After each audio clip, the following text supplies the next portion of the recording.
আজকে আপনাদের যে ঘটনাটি শোনাবো, এই ঘটনাটি আজ থেকে 450 বছর আগে ঘটেছিল। বৃন্দাবনে তখন গোবর্ধন ধামের কাছে কুম্ভনদাস বাবাজি বলে একজন সাধু থাকতেন, যিনি শ্রীনাথজির পরম ভক্ত ছিলেন এবং শ্রীনাথজির সাথে কুম্ভনদাসের সম্পর্কটা ছিল বন্ধুত্বের। একদিন শ্রীনাথজির দর্শনে গেছে কুম্ভনদাস বাবাজি, দেখছে যে শ্রীনাথজি মনটা খুব খারাপ।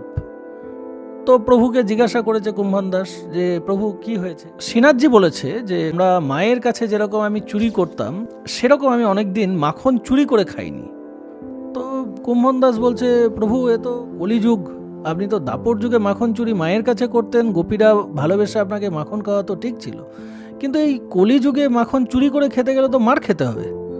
তো বলেছে না, আমার তো খেতেই হবে, আমার মন হয়েছে মাখন খেতে হবে। তো কুম্ভনদাস জিজ্ঞাসা করছে শ্রীনাথজিকে তাহলে উপায় কি।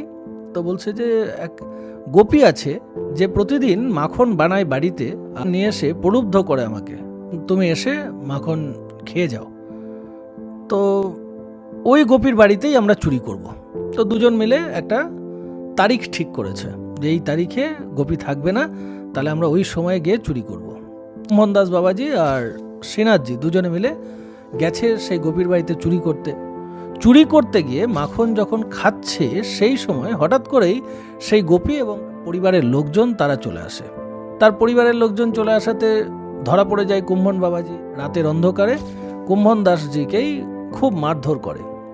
যখন দিনের আলো ফোটে সকালবেলাতে দেখে যে এ তো কুম্ভন দাসজি, একে আমরা মারধর করেছি, আমরা বৈষ্ণবের ওপর অপরাধ করেছি, এ তো অনেক বড় অপরাধ, কি করা যায়। তো কুম্ভন দাসজিকে জিজ্ঞাসা করছে যে আপনি এরকম একজন বড় মাহাত্মা হয়ে আপনি হঠাৎ চুরি করতে এলেন কেন। কুম্ভন দাসজি বলছে এ তো আমার কাজ নয়, শ্রীনাথজি আমাকে বলেছে মাখন খাবো, তার জন্য আমাকে তার ইচ্ছা পূরণ করার জন্য আমাকে আসতে হয়েছিল।